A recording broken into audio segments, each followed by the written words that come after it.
Have you ever wondered, who really holds power in this world? Is it presidents, kings, billionaires, or maybe even the Pope in Rome?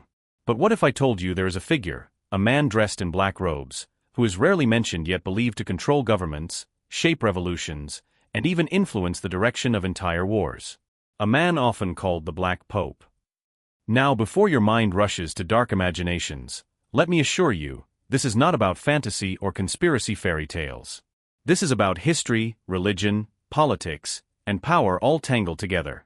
The Black Pope is the title given to the superior general of the Jesuits, one of the most disciplined, secretive, and far-reaching religious orders in the world.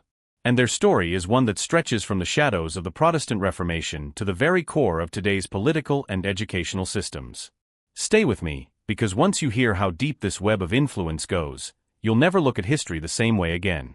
And before we dive further, make sure to hit that subscribe button if you enjoy uncovering hidden layers of history.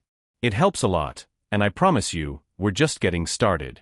The Jesuits, officially known as the Society of Jesus, were founded in 1540 by Ignatius of Loyola, a former Spanish soldier who turned himself into a spiritual warrior.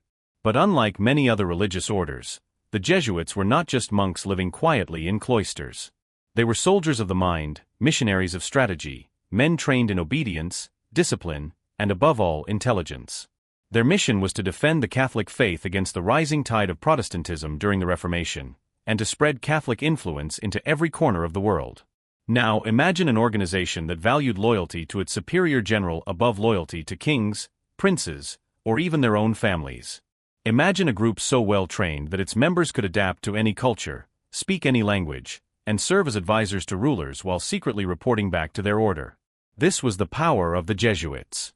And at the top of this pyramid sat the superior general, a man who commanded absolute obedience.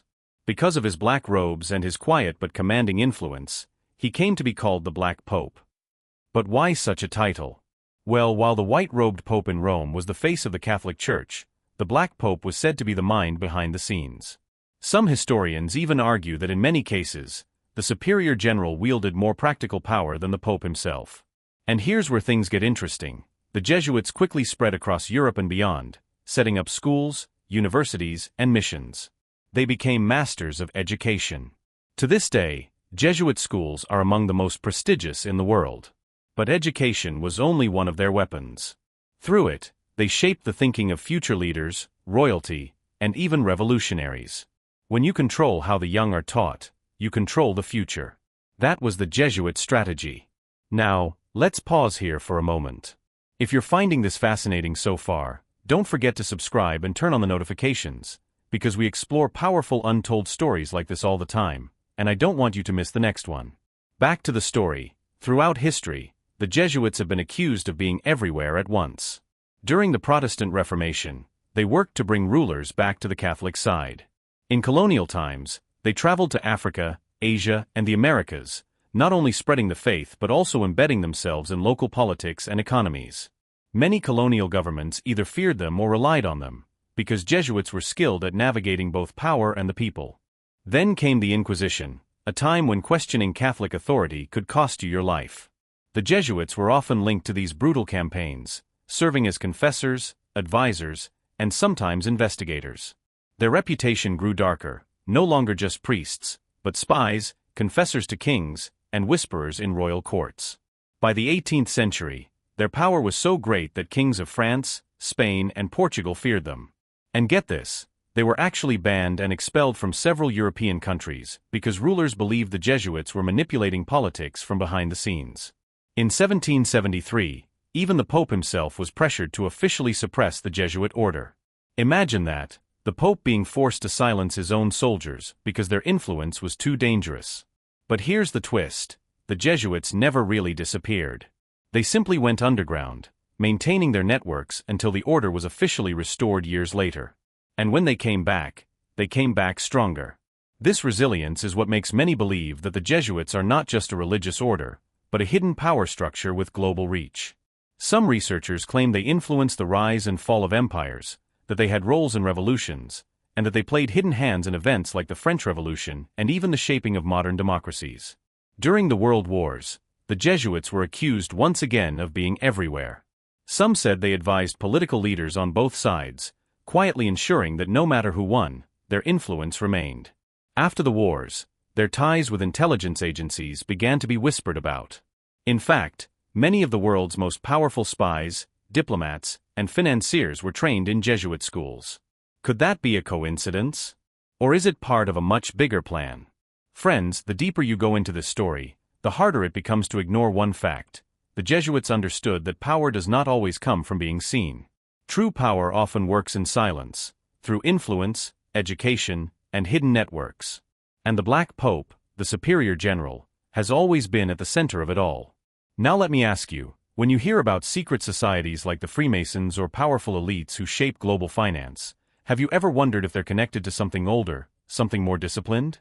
Many researchers believe the Jesuits and their Black Pope hold connections with these groups, weaving a global network that operates across religion, politics, finance, and education.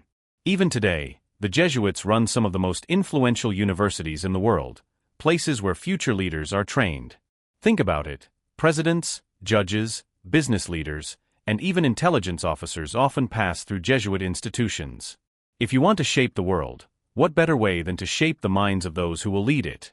And once again, before we continue deeper into this journey, take a moment to subscribe if you haven't already.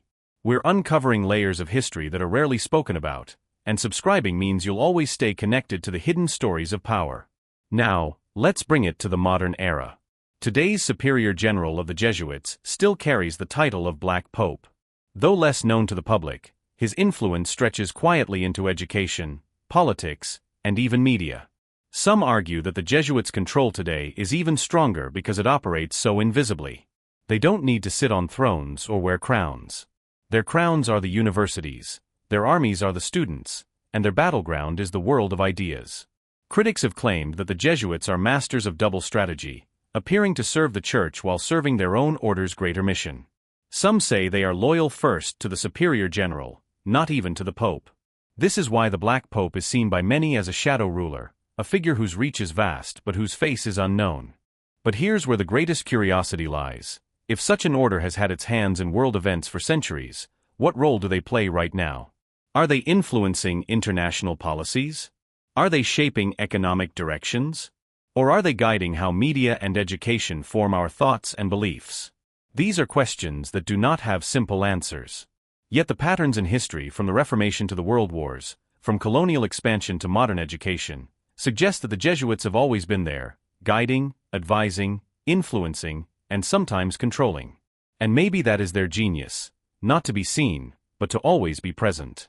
So the next time you hear about a powerful leader, a sudden revolution, or a surprising global shift, ask yourself, whose hand is behind the curtain? Could it be that the real power does not wear a crown of gold, but a robe of black? Thank you for staying with me through this journey into one of history's most fascinating mysteries. If you enjoyed this exploration, please make sure to subscribe, like this video, and share it with friends who love uncovering the hidden forces that shape our world. And remember, history is not just about what is written in the open. Sometimes, the truth is in the shadows, waiting for those who dare to look. Until next time, stay curious, stay questioning, and never stop exploring the stories behind the stories.